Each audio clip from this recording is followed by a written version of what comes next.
இந்த இராணுவ தளபதி மற்றும் கடற்படை தளபதிகள் அது மட்டும் இல்லாமல் கருணா அம்மான் ஆகியோருக்கு பயணத்தடை விதிக்கப்பட்டது. இது தொடர்பான பல விமர்சனங்களும் எழுந்திருந்தது. எதிர்பார்ப்பொன்றிருந்தது, இந்த அரசாங்கம் இது தொடர்பாக நிலைப்பாட்டை செய்ய போதுண்டு. உண்மையிலேயே இந்த விடயம் தொடர்பாக நாங்கள் இனி ஒரு சிக்கலுக்குள்ள போக விரும்பவில்லை. உள்ளக பொறிமுறை தான் இதற்கு சரியான விடயம் என்கின்ற பொருள்பட விஜித ஹேரத் அவர்கள் சொல்லியிருக்கின்றார். தனி ஈழம் அல்லது ஈழம் அமைக்கப்படும் என்கின்ற கனவை நனவாக்குவதற்குரிய ஒரு படிதான் இந்த அதாவது இந்த விடயம் என்று சொல்லியிருக்கின்றார். இந்த போர் நடந்து கொண்டிருக்கிறது பொழுது போரை விடுதலை புலிகள் அமைப்பினரோட போரை தொடுக்க முற்பட்டதே நான் தான். இந்த அரசு இன்னுமே சொன்ன பதில் மக்களை அதிருப்தியை ஏற்படுத்துகிற வகையில் தான் அமைந்திருக்கு.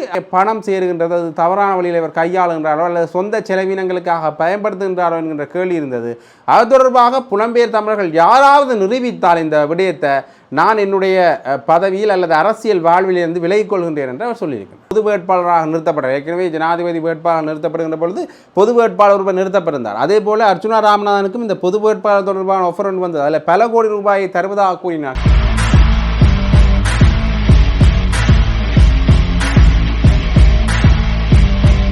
ஜெஃப்னாபடியின் சொந்தங்களுக்கு வணக்கம். இந்த விடய பரப்பில் நாங்கள் எதை பற்றி ஆராய போகிறோம்னு பார்த்தீங்கன்னா, முதலாவது இந்த பயண தடைகள் தொடர்பான விடயத்தில் இந்த இலங்கை அல்லது தென்னிலங்கை அரசியல்வாதிகள் என்ன நிலைப்பாட்டில் இருக்கணும் என்ற ஒரு பொருளில் ஆராயப்படும். மற்றது என்னென்னு பார்த்தீங்கன்னா, இந்த அர்ச்சுனா ராமநாதன் உடைய சில விடயங்கள் தொடர்பான பல விமர்சனங்களும் எழுந்திருக்கிறது. அது தொடர்பான ஒரு விமர்சன ரீதியான ஆய்வாக தான் இது இருக்க போகுது.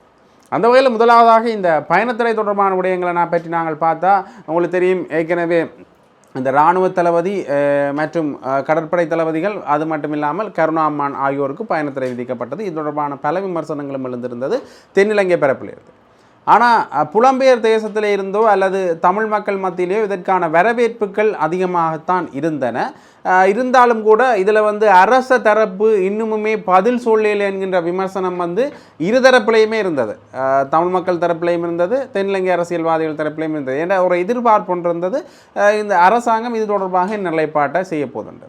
அந்த வகையில் அரசாங்கம் என்ன விடயத்தை சொல்லியிருக்கின்ற விஷயத்தை நான் முதல் சொல்கிறேன். ஏற்கனவே விஜித ஹேரத் சொல்கின்ற பொழுது பிரித்தானியா, அதாவது ஐக்கிய நாடுகள் சபையில் அவர் பேசுகின்ற பொழுது கூட, ஜெனீவா அமர்வில் பேசுகின்ற பொழுது கூட இந்த விடயத்தை தான் சொல்லியிருந்தார். உள்நாட்டு பொறிமுறையின் மூலம்தான் தீர்வு காணப்படும் என்று. அந்த வகையில் நலிந்த ஜெயஸ் அவர்களை கேட்கின்ற பொழுது அவர் முழுமையான பதிலை சொன்னாராண்டா இல்லை. அவரும் வெளிவார அமைச்சு இது தொடர்பான விடயத்தை அறிவிக்கும் என்று சொல்லிட்டு போயிட்டார். என்ன இது தொடர்பாக கேட்ட பொழுது அந்த வகையில் விஜித ஹேரத் அவர்கள் இது தொடர்பாக சொல்லுகின்ற பொழுது என்ன விஷயத்தை சொல்லியிருக்காருன்னு பார்த்தீங்கன்னா, உண்மையிலேயே இந்த விடயம் தொடர்பாக நாங்கள் இனி ஒரு சிக்கலுக்குள்ள போக விரும்பவில்லை. உண்மையிலேயே இது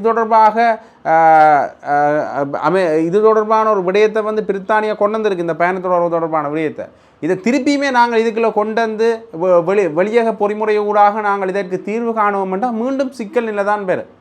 உள்ளக பொறிமுறை தான் இதற்கு சரியான விடயம் என்கின்ற பொருள்பட விஜித ஹேரத் அவர்கள் சொல்லியிருக்கின்றார். உண்மையிலேயே இந்த பேசுகின்ற பொழுது என்ன விஷயத்தை சொல்கிறார்னா, இந்த சர்வதேச பொறிமுறை ஊடாக நாங்கள் ஒரு அரசியல் தீர்வை காணப்போனால் நாட்டோட இறைமைக்கு பாதிப்பு ஏற்படுற அதே நேரத்தில் இது மீண்டுமே இன முரண்பாடுகளை தோற்றுவிக்கும்னு சொல்கிறார். ஆனால் உண்மையிலே விமர்சன ரீதியாக இதை பார்க்கின்ற பொழுது என்ன விஷயம் தெரிய வருது என்று பார்த்தீங்கன்னா, இந்த உள்ளக பொறிமுறை தான் இனவாதத்தின் முதலாவது படிமுறையாக இருக்கின்றது என்றும் பலர் தங்களுடைய கருத்துக்களை சொல்லிக் கொண்டிருக்கிறார். ஏற்கனவே இந்த சர்வதேசத்தை நாடி இருந்தால் இந்த பிரச்சனைக்கு ஒழுங்கான தீர்வு அல்லது சர்வதேச பொறிமுறைக்கு இலங்கை அரசாங்கம் அங்கீகாரம் அளித்திருந்தால், அதற்கான ஒரு ஸ்பேஸ் இடைவெளியை கொடுத்திருந்தால் ஏதாவது ஒரு விடயதானம் நடந்திருக்கும் என்றும் விமர்சனம் முன்வைக்கப்பட்டு கொண்டிருக்கின்றது. அந்த வகையில் பெரும்பாலும் இதோட தொடர்பட்ட அதிகாரி, இதோட தொடர்பட்ட அரசியல் பரப்பில் இயங்குறது யாருன்னு பார்த்தீங்கன்னா பொதுஜன பெரமுனை. அப்போ பொதுஜன பெரமுனை தான் இதற்கான பல விமர்சனங்களை முன்வைத்திருக்கு. அது குறிப்பாக நாமல் ராஜபக்ச சொல்லுகின்ற பொழுது என்ன விஷயத்தை சொல்கிறாருன்னு பார்த்தீங்கன்னா, தனி ஈழம் அல்லது ஈழம் அமைக்கப்படும் என்கின்ற கனவை நனவாக்குவதற்குரிய ஒரு படி தான் அதாவது இந்த விடயம் என்று சொல்லியிருக்கின்றார். அதாவது இந்த ஈழம் என்கின்ற ஒரு கனவு ஏற்கனவே கொண்டு வரப்பட்டது. கிட்டத்தட்ட இந்த ஈழம் என்று அவர் சொல்கின்ற பொழுது இந்த தனிநாடு என்கின்ற ஒரு பதத்தை தான் அவர் சொல்கின்றாரோ என்கின்ற ஒரு கேள்வியும் எழுகின்றது. ஆகவே அதை உருவாக்குவதற்குரிய ஒரு செயற்பாடுகள் தான் இப்போ நடந்து கொண்டிருக்கு. அதில் ஒன்று தான் இந்த பயணத்தடை என்கின்ற பொருள்பட நாமல் ராஜபக்ச அவர்கள் சொல்லியிருந்தார். சாகர காரியவசம் அவர்கள் சொல்கின்ற பொழுது என்ன விடயத்தை சொல்லியிருக்காருன்னு பார்த்தீங்கன்னா, இந்த அதாவது உண்மையிலேயே விடுதலை புலிகள் அமைப்பினர் என்றது ஒரு மிக பயங்கரவாத அமைப்பினர் என்று சொல்லப்பட்டவர்கள். அவர்களை 2009ஆம் ஆண்டு எங்களுடைய அரசாங்கம் வந்து அளித்திருந்தது. ஆகவே அதற்குரிய வரவேற்புகள் கிடைத்திருந்தன. இப்போ நீங்கள் வந்து இப்போ இலங்கையிலேயே ஒரு பெரும்பான்மை ஆதரவை சிங்கள கட்சிக்கு கொடுத்திருக்கின்றது வடக்கு கிழக்கு. இப்போ நீங்கள் வந்து இது தொடர்பாக பேசுகின்ற பொழுது என்ன விஷயம் பெறும் என்று பார்த்தீங்கன்னா, மீண்டும் ஒரு இன முரண்பாடுகளை தோற்றுவிக்கின்ற ஒரு விடய பிறப்பு பெறும். ஆகவே அது தொடர்பாக பேசுகின்ற பொழுது கொஞ்சம் அவதானமாக இருக்க வேண்டும். நாங்கள் இனி வந்து இந்த பயணத்தடைகள், அது மட்டும் இல்லாமல் இந்த வெளியக விசாரணைகள் மூலம், சர்வதேச விசாரணைகள் மூலம் மக்களுக்குரிய தீர்வை பெற்று தருவது என்று மீண்டுமே இனவாதத்தை தூண்டுவதற்குரிய ஒரு கருத்துக்கள்லாம் முன்வைக்கப்படுகின்றன என்ற பொருள்பட சாகர காரியோசம் அவர்கள் சொல்லியிருக்கிறார். ஆகவே அது மட்டும் இல்லாமல் நாம் மஹிந்த ராஜபக்ச சொல்லுகின்ற பொழுது என்ன விடத்தை சொல்லியிருக்கிறார், இந்த அரசியலில் வந்து இந்த போர் நடந்து கொண்டிருக்கிறது பொழுது போரை விடுதலை புலிகள் அமைப்பினரோட போரை தொடுக்க முற்பட்டதை நான் தான், எந்த பணிப்பின் பேரில் தான் படையினர் இயங்கினவர்கள். இப்போ அவர்களுக்கு நீங்கள் இந்த பயணத்திரை விதித்திருக்கிற வந்து சரியான விடயம் இல்லை, ஒரு தவறான விடயம் என்று அவர் சொல்லியிருக்கின்றார். அது மட்டும் இல்லாமல் அவர் ஒரு முக்கிய விடயத்தை சொல்கிறார் பார்த்தீங்கன்னா, இந்த அதாவது வந்து இப்போ விடுதலை புலிகள் அமைப்பினர் தொடர்பாக பேசுகின்ற பொழுது கருணாம்மான் அவர்களுக்கு கூட பயணத்திரை விதிக்கப்பட்டிருக்கின்றது. விடுதலை புலிகள் அமைப்பினருக்கு எதிராக செயற்பட்ட ஒரு தமிழருக்கு இந்த விடயம் இந்த பயணத்திரை விதிக்கப்பட்டிருக்கின்றது என்றால் என்ன அர்த்தம் என்றால், விடுதலை புலிகள் அமைப்பினருக்கு ஆதரவாக இருக்கின்றவர்களை திருப்திப்படுத்துவதற்காகத்தான் இந்த விடயம் வந்து பிரித்தானியாவில் செய்யப்பட்டிருக்கிறது என்கின்ற பொருள்பட சொல்லியிருக்கின்றார். ஆகவே இந்த பயணத்துறை தொடர்பான விடயம் ஒரு காரசாரமான விவாதமாகவே போய்கொண்டிருக்கின்றது. ஆகவே இது தொடர்பாக பேசுகின்றதோடு அரசியல் பிறப்பில் சிங்களவர்கள் வந்து சிங்கள அரசியல் பிறப்பில் இயங்குகிற அரசியல்வாதிகள் வந்து கரி ஆனந்த சங்கர் இதற்கான இதற்கு வந்து முழுமூச்சாக செயற்பட்டிருக்கலாம் என்கிற விமர்சனத்தை முன்வைக்கின்றார்கள். ஆகவே இவர்கள் இரண்டு விதத்தில் பார்க்கிறார்கள். ஒன்று வந்து புலம்பெயர் தேசத்தில் இருக்கிறவர்கள் என்ற ஆதரவு அல்லது அவர்களுடைய பின்புலத்தில் தான் இந்த விடயம் நடந்திருக்கின்றது. அடுத்தது வந்து அவர்களுக்கு வைக்கின்ற இன்னொரு குற்றச்சாட்டு என்று பார்த்தீங்கன்னா, இப்போ வெளிநாடுகளில் அரசியல் பரப்பில் கூட தமிழர்கள் இயங்குகின்றார்கள், அந்த அவர்கள் கொடுக்கின்ற அழுத்தங்கள் காரணமாகத்தான் இந்த விடய பரப்பு வருகின்றது. உண்மையிலேயே இது ஒரு முரணான விஷயம் என்று அவர்கள் சொல்கின்றார்கள். இப்போ நான் சொன்ன விஷயம் என்னென்று பார்த்தீங்கன்னா, இந்த பொதுஜன பெரமுனவில் இதற்கு எதிராக கதைத்தவர்கள். அது மட்டும் இல்லாமல் நல்லாட்சி காலத்தில் இருந்த ஜனாதிபதி மைத்ரிபால சிறிசேன கூட ஒரு விடயத்தை சொல்லியிருக்கிறார். என்று பார்த்தீங்கன்னா, இந்த போர்க்கால விசாரணைகள் என்றது வந்து இராணுவத்தின் மீது விடுக்கப்பட்டது வந்து இராணுவத்தினரை சோர்வடைய செய்யும். ஆகவே இது தொடர்பாக இராணுவ தலைவர்கள் யாரும் தளர்வடைய வேண்டாம். உண்மையிலேயே நாட்டை வந்து ஒரு முக்கிய பாதையில் கொண்டு சென்றதில் வந்து அவர்களுக்கு முக்கிய பங்கு இருக்கின்றது. ஆகவே அவர்கள்லாம் இந்த போரை முடிவுக்கு கொண்டு வந்தார்கள் என்ற பொருள்பட அவரும் இதே விடயத்தை தான் கேட்கின்றார். மீண்டும் சிங்கள அரசியல் பரப்பிலிருந்து இந்த விடயங்கள்லாம் இது உண்மையிலேயே ஒரு இது வந்து தமிழ் மக்கள் மத்தியில் ஒரு அதிருப்தியை ஏற்படுத்தும். ஆனால் இது ஒரு எதிர்பார்க்காத விடயமானு கேட்டிங்கன்னா இல்லை, எதிர்பார்த்த விடயம்தான். இப்படி ஒரு பயணத்தடை விதிக்கப்படுகின்ற பொழுது, அமெரிக்கா பயணத்தடை விதித்த பொழுது கூட இந்த விடயம் தான் வந்தது. அது பிரித்தானிய பயணத்திரை விதித்திருக்கின்ற பொழுது கூட இந்த விடயம் தான் வந்திருக்கின்றது. கனடாவில் வந்து முள்ளிவாய்க்கால் தினம் கொண்டாடப்படுகின்ற பொழுதும் இந்த விடயம் தான் வந்தது. மே 18ஆம் தேதி அவர்கள் ஒரு துக்க தினமாக அனுஷ்டிக்கப்பட்ட பொழுதும் இங்கே இருந்த சிங்கள அரசியல்வாதிகளால் இந்த விடயம் தான் வந்தது. ஆகவே இது ஒரு எதிர்பார்க்கப்பட்ட விடயம்தான். இருந்தாலும் இது தொடர்பான விமர்சனங்கள் எழுந்த வண்ணமே இருக்கின்றது தமிழ் மக்கள் மத்தியிலிருந்து. தொடர்ந்து இந்த உள்ளக பொறிமுறையை ஏற்காதவர்கள், காணாமலாக்கப்பட்ட சங்கத்தினராக இருக்கட்டும், அது மட்டும் இல்லாமல் புலம்பெயர் தேசத்தில் இருக்கிற பொது அமைப்புகளாக இருக்கட்டும், இது தொடர்பான விமர்சனத்தை முன்வைத்த வண்ணமே இருக்கின்றார்கள். ஆகவே இந்த அரசு வந்து இன்னுமே சொன்ன பதில் வந்து மக்களை அதிருப்தியை ஏற்படுத்துகிற வகையில் தான் அமைந்திருக்கு, அதாவது வந்து தமிழ் மக்கள் மத்தியில். ஆக தொடர்ந்து பார்க்கலாம் இது தொடர்பாக இன்னுமே என்னென்ன முயற்சிகள் எடுக்கப்படுகின்றன என்பதை. அடுத்ததாக இன்னொரு விடயத்தை நாங்கள் பார்க்கணும். என்னென்னு பார்த்தீங்கன்னா, இந்த புலம்பெயர் தேசத்தில் இருக்கிற, குறிப்பாக அமெரிக்கா கனடாவில் இருக்கிற புலம்பெயர் பொது அமைப்புகளால், தமிழ் பொது அமைப்புகளால் ஒரு புத்தகம் ஒன்று வெளியிடப்பட்டிருக்கிறது. அந்த புத்தகத்தில் என்ன விடயப்பரப்பில் வந்து உள்ளடக்கப்பட்டிருக்குன்னு பார்த்தீங்கன்னா, இனப்படுகொலைகள் சம்பந்தமான விடயம். அதாவது வந்து 2009ஆம் ஆண்டு திட்டமிட்டு ஏற்படுத்தப்பட்ட இனப்படுகொலை சம்பந்தமாக அந்த புத்தகத்தில் இடம்பெற்றிருக்கின்றது. அதில் குறிப்பாக பல விடயங்கள் உள்ளடக்கப்பட்டிருக்கிறது. அதில் முக்கியமான விடயம் என்னென்னு பார்த்தீங்கன்னா, இந்த 40,000 பேர் தான் இந்த போரில் கொல்லப்பட்ட தமிழர்கள் என்று சொல்லியிருந்தார்கள். ஆனால் 160,000க்கு மேற்பட்டவர்கள் வந்து கொல்லப்பட்டிருக்கிறார்கள். அதாவது வந்து 1,60,000க்கு மேற்பட்டவர்கள் இந்த போரில் கொல்லப்பட்டிருக்கிறார்கள். அதை அவர்கள் குறிப்பிட்டிருக்கிறார்கள். அது மட்டும் இல்லாமல் இந்த பாதுகாப்பு வலயம் என்று சொல்லப்பட்ட இடங்களில் குண்டுகள் பாய்ந்தன. இது தொடர்பான விமர்சன பொருளையும் அந்த புத்தகத்தில் வந்து ஆராயப்பட்டிருக்கின்றது.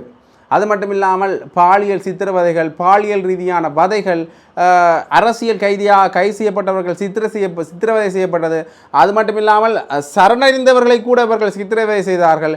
காணாமல் ஆக்கப்பட்டமை தொடர்பான பல பிரச்சனைகளை அலசி ஆராய்ந்திருக்கின்றது இந்த புத்தகம். இந்த புத்தகம் வந்து உங்களுக்கு தெரியும், இலங்கை பிறப்பில் வந்து வெளியிட முடியாது. இது வந்து வெளிநாட்டு பிறப்பில் வந்து இது வெளியிடப்பட்டிருக்கின்றது. இந்த புத்தகம் வந்த பிறகு இது வந்து பெரிய பெரிய அதிர்வலைகளை ஏற்படுத்தி இருக்கின்றது தமிழர்கள் மத்தியில். என்னதான் அதிர்வலைகளை ஏற்படுத்தியிருந்தாலும் இலங்கை தொடர்பான விவகாரத்தில் தென்னிலங்கையிலிருந்து இதற்கான எதிர்ப்பலைகள்லாம் கிளம்பி இருக்கின்றது. அது மட்டும் இல்லாமல் ஏற்கனவே சேனல் 4 வீடியோக்கான ஒரு ஆதார நிலைப்பாட்டை காட்டினார்கள் என்றால் இல்லை, அதே நிலைப்பாடு தான் இப்போ தென்னிலங்கை பரப்பிலும் இந்த புத்தகம் சார்ந்து எழுந்திருக்கின்றது. ஆகவே தொடர்ந்தும் பார்க்கலாம் இது தொடர்பாக என்ன நிலைப்பாட்டை அவர்கள் வெளிப்படுத்த போகின்றார்கள் என்பதை. இது ஒரு பக்கம் இருக்க, அர்ச்சுனா ராமநாதன் தொடர்பாகவும் நாங்கள் பேச வேண்டும். அர்ச்சுனா ராமநாதன் அவர்கள் ஒரு முக்கிய விடயத்தை சொல்லியிருக்கின்றார். என்ன விடயத்தில் என்று பார்த்தீங்கன்னா, இந்த தன்னுடைய வேட்பாளர்கள் சம்பந்தமாக ஏற்கனவே இந்த வேட்பாளர் தெரிவு தொடர்பாக ஒரு அதிருப்தி மக்கள் மத்தியில் இருந்தது. அர்ச்சுனா ராமநாதனுடைய வேட்பாளர்கள் பட்டியல் வந்து தெரிவு செய்யப்பட்டு பிற உள்ளூராட்சி தேர்தலுக்கு அவர் இது தொடர் வேட்புமனு தாக்கல் செய்யப்பட்டுகின்ற பொழுது அது நிராகரிக்கப்பட்டிருந்தது. அதில் அவர் சொல்லியிருக்கிறார், என்னுடைய கவன இனம்தான் இந்த வேட்புமனுக்கள் நிராகரிக்கப்பட்டமைக்கான காரணம்.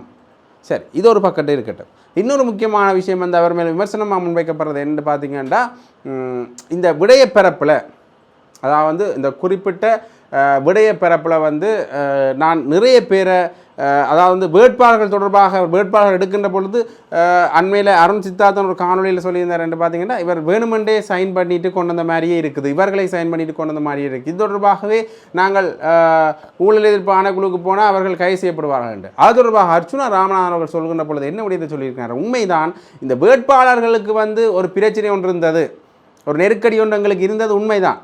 ஆனால் அது தொடர்பாக நாங்கள் அனைத்து நடவடிக்கையை மேற்கொண்டு விட்டோம். இருந்தாலும் கூட நான் ஒரு கொள்கை பிரகடனம் ஒன்றில் வந்து கைச்சாத்திடணும்னு சொல்லியிருந்தேன். நான் வந்து என்னுடைய கட்சியில் வந்து வேட்பாளர்களாக நிற்கின்றவர்கள் மக்கள் மத்தியில், அதாவது வந்து மக்கள் மத்தியில் ஒரு நல்ல பெயரை பெற்றிருக்கணும், சட்டவிரோத செயற்பாடுகளில் ஈடுபட்டவர்கள், பெண்கள் தொடர்பான வன்முறைகளில் ஈடுபட்டவர்கள் வந்து இதில் இருக்க முடியாது. அப்படி அவர்கள் இந்த பதவி ஏற்றா பிறகு அப்படி ஏதாவது ஒரு சம்பவத்தில் ஈடுபட்டால் உடனடியாக அவர்கள் அப்போ எந்த பதவியில் இருக்கணுமோ அந்த பகுதியிலிருந்து விலகணும் என்கின்ற ஒரு ஒப்பந்தம் ஒன்று கைச்சாத்திடப்பட்டது.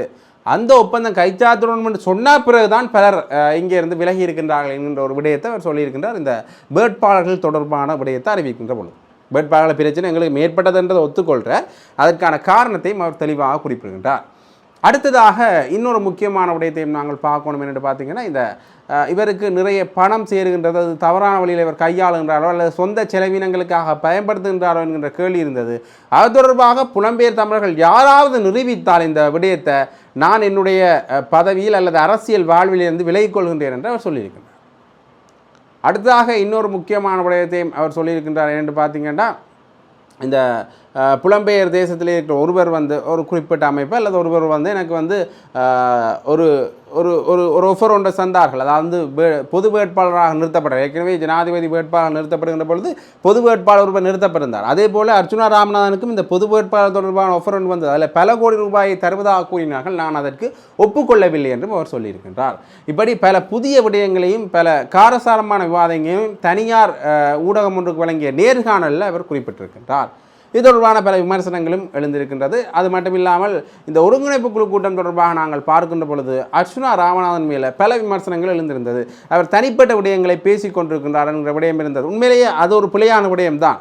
இருந்தாலும் இரண்டாவது விதமாக நாங்கள் ஒரு விடயத்தை உள்ளே போய் பார்க்கணும். என்னென்னு பார்த்தீங்கன்னா, இந்த முன்னெப்போதும் பேசப்படாத விடயங்கள் ஒருங்கிணைப்பு குழு கூட்டங்களில் இப்போ பேசப்படுகின்றது என்றால் அது அர்ச்சுனா ராமநாதனுடைய வாயினால் வந்த விடயங்களாகத்தான் இருக்கின்றன. குறிப்பாக இன்னொரு பல விடயங்கள் நாங்கள் அதில் குறிப்பிடலாம். ஒரு குறிப்பிட்ட விடயத்தை சொன்னால் என்று பார்த்தீங்கன்னா, ஒரு தனியார் முதலீடு சம்பந்தமாக ஒரு விடயம் வந்திருந்தது. அந்த முதலீடு சம்பந்தமாக பேசுகின்ற பொழுது இதற்குரிய உத்தேச நிதி என்னத்தை ஒதுக்கினீங்கள், இது எங்கேருந்து உங்களுக்கு முதலீடு வருகின்றது என்று அவர் கேள்வி எழுப்பியிருந்தார்.